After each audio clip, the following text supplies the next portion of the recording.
Bismillahirrahmanirrahim. Assalamualaikum warahmatullahi wabarakatuh. Alhamdulillah, akhirnya ada yang bertanya juga mengenai materi yang saya upload. Memang sengaja saya mengupload materi yang mana di situ tidak saya terangkan. Agar apa? Agar kalian juga ada rasa penasaran untuk memahami materi tersebut. Oke ya, saya mau terangkan mengenai teori sosiologi modern. Kemarin sudah saya terangkan mengenai teori sosiologi klasik. Sekarang teori sosiologi modern ya. Yang pertama, di sini ada tokoh yang namanya Charles Wright-Mill ya. Jadi beliau ini punya pemikiran yaitu imajinasi sosiologi ya. Jadi ketika kita itu mau melihat suatu fenomena tertentu, kita harus bisa menempatkan diri kita pada kejadian tersebut ya. Jadi nanti kita harus punya imajinasi bahwa kita itu ada dalam kejadian itu ya. Nah, di sini Mills itu berusaha dengan imajinasi sosiologi itu membedakan antara trouble dan isu ya. Trouble itu perkara yang bersifat pribadi atau private ya. Contohnya, misal mengenai bunuh diri, terus mengenai perceraian, itu kan sebenarnya adalah masalah pribadi.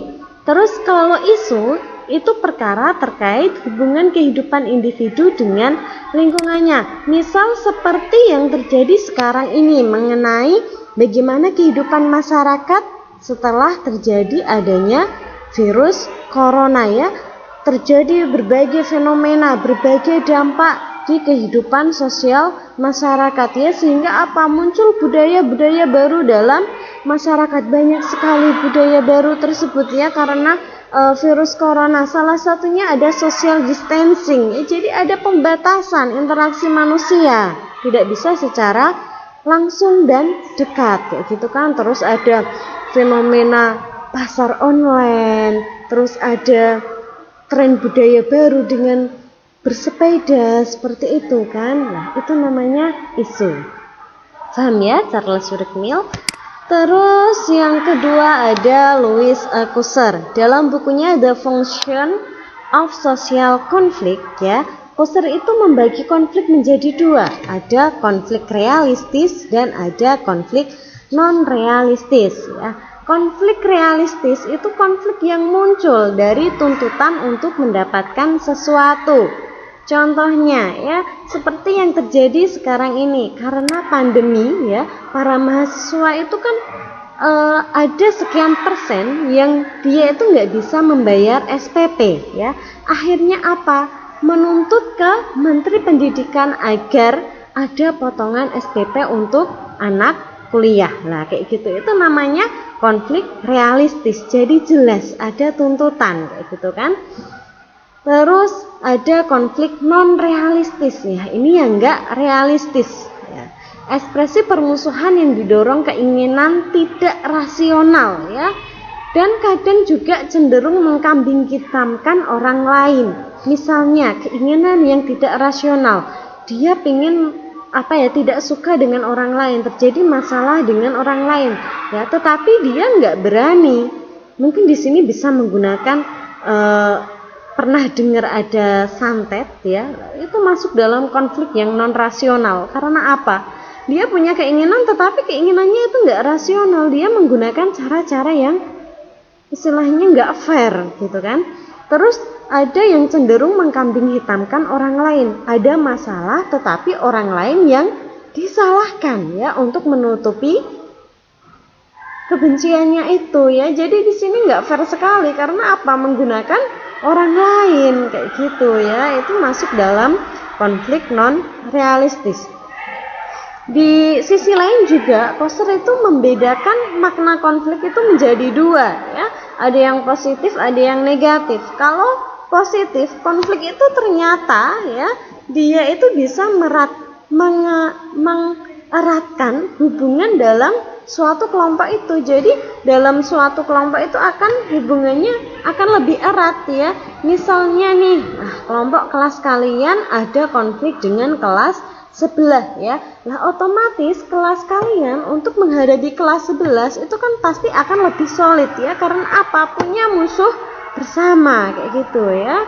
Itu positif. Terus yang negatifnya ya, di situ bisa melemahkan hubungan masyarakat ya. Jadi konflik itu akan menghancurkan hubunganmu dengan hubunganmu dengan kelas di luarmu kayak gitu ya. Misal konfliknya kelasmu dengan kelas sampingmu ya. Jadi hubungannya itu akan longgar, rusak hubungannya karena konflik. Walaupun di satu sisi konflik itu menguatkan hubungan di dalam kelasmu sendiri, tetapi di sisi lain itu akan menghancurkan hubungan kelasmu dengan hubungan kelas lain, hubunganmu dengan kelas yang lain, seperti itu ya. Jadi ada positif dan ada negatifnya gitu ya.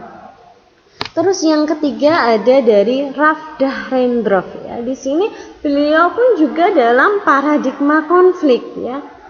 Konflik tidak akan terbentuk apabila tanpa terjadi konsensus ya. Nggak ada kesepakatan ya. Jadi konflik itu kan muncul karena ada suatu pihak yang dia melanggar kesepakatan ya. Kalau kesepakatan itu tidak ada ya, mana mungkin terjadi konflik ya, mana mungkin ada yang dilanggar kayak gitu ya. Jadi karena ada suatu kesepakatan. Contohnya deh, misal ketika saya masuk kelas ya, di situ saya punya kesepakatan sama kalian bahwa keterlambatan itu cuma 5 menit. Ya, itu kesepakatan. Nah, ketika di situ kalian masuk ternyata terlambatnya 10 menit. Berarti kan kalian melanggar kesepakatan ya. Saya berarti kalian ada masalah dengan saya karena kalian telah melanggar kesepakatan yang dibuat kayak gitu kan. Nah itu bisa. Tetapi kalau saya nggak ngasih peraturan apapun ya, itu kan yang nggak ada yang perlu dipermasalahkan, makanya apa nggak akan terjadi konflik kayak gitu. Terus konflik tidak dapat muncul tiba-tiba jika pihak yang berkonflik tidak memiliki ikatan ya. Jadi kalau nggak ada ikatan apapun ya, konflik itu nggak akan terbentuk. Misal kalian dengan teman kalian tetapi di situ nggak kenal, nggak ada interaksi ya, mana mungkin ada konflik seperti itu ya. Itu menurut Ralph Dahrendorf. Terus ada satu lagi ya, yaitu Anthony Giddens. Ini terkenal dengan teori strukturasinya ya, dan juga mengenai pandangan masyarakat modern. Nah, teori strukturasi sebenarnya di sini Giddens itu mengkritisi teori sebelumnya, yaitu teori dari Emil Durkheim ya, yang berbicara mengenai fungsional struktural ya. Di situ fungsional struktural bahwa dalam masyarakat ya, individu itu dijalankan oleh struktur ya. Jadi semacam kayak wayang gitu, ada dalangnya ya. Dalangnya itu adalah struktur. Itu kalau menurut Emil Durkheim. Lah di sini dikritisi oleh Anthony Giddens. Jadi Anthony Giddens itu nggak sependapat bahwa di masyarakat individu itu juga berperan ya. Individu itulah yang membuat struktur. Jadi perubahan itu ya akibat dari individu dan struktur seperti itu ya. Nah, di sini jangan bayangkan struktur yang ada dalam masyarakat itu bisa kalian lihat ya. Struktur itu adalah komponen-komponen yang ada dalam masyarakat. Ada kelompok, ada nilai, ada norma ya. Nah, struktur itu dijalankan oleh sebuah sistem ya. Begitu.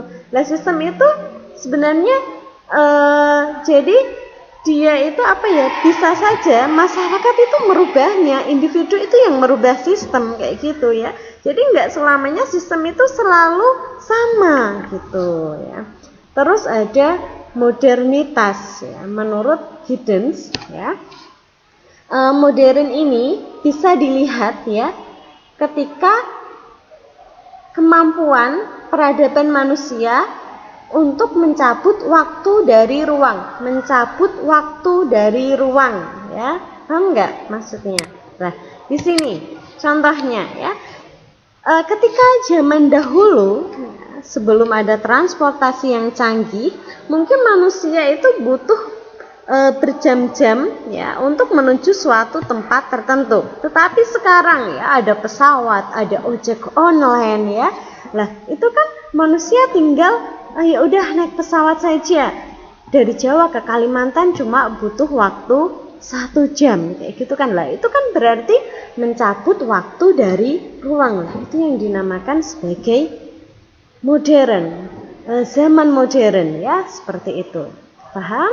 Kalau ada yang bertanya silahkan bisa japri usayah atau di kolom komentar ya.